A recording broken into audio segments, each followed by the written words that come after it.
ჩვენ ვიცით, რომ ზოგადად ადამიანები არსებობენ ინტროვერტები და ექსტროვერტები.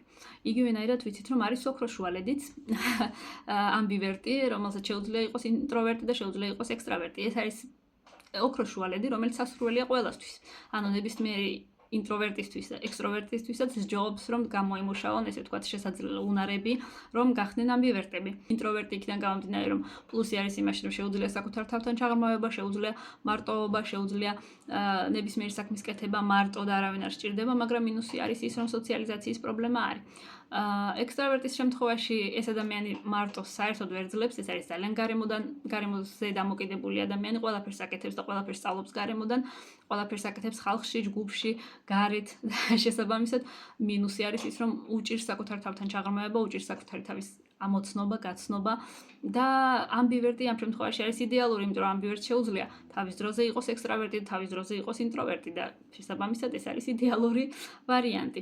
პრობლემა არის ხოლმე ხშირად, როდესაც მშობლები არიან ინტროვერტები და უჩნდებათ ექსტროვერტის შვილი, ან როდესაც მშობლები არიან ექსტროვერტები და უჩნდებათ ინტროვერტის შვილი. ამ შემთხვევაში აქ იქნება მთელი რიგი პრობლემების. ყველაზე კარგი ვარიანტია, როდესაც მშობელი ერთი ექსტროვერტია და მეორე ინტროვერტი, იმიტომ რომ რომელიმე მათგანი უფრო მეტად, ესე ვთქვათ, გაუგებს ბავშვს, იმიტომ რომ ზოგადად არის ძალიან დიდი სხვაობა ცხოვრების სტილში, ცხოვრების აღქმაში, ყველაფერში არის ძალიან დიდი სხვაობა ექსტროვერტს და ინტროვერტს შორის, იმიტომ რომ ინტროვერტი ყოველთვის თulis მხოლოდ საკუთარ თავზე. შეუძლია ამ ადამიანს მარტო ცხოვრება. მეტი შანსი აქვს, რომ გაუძლოს კონკრეტულ დეპრესიებს.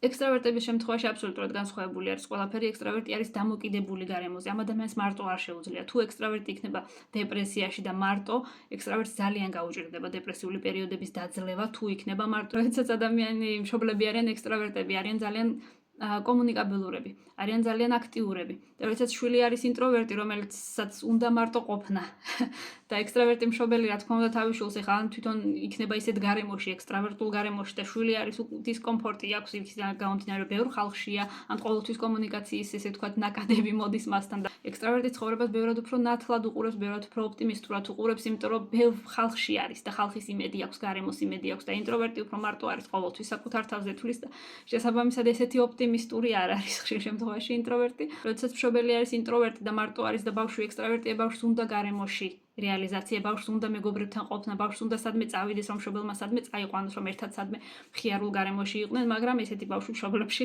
ანუ სახლში ხედავს ესეთ მშვიდ, წყნარ, ინტროვერტულ გარემოს და მშობელს უწევს ესეთ გარემოში მუშაობა საკუთარ თავზე, რომ გადალახოს ეს ინტროვერტულობა, ექსტროვერტულობა და მიუდგეს ბავშვს, რომ თავის დროზე იყოს ექსტროვერტი და თავის დროზე იყოს ინტროვერტი.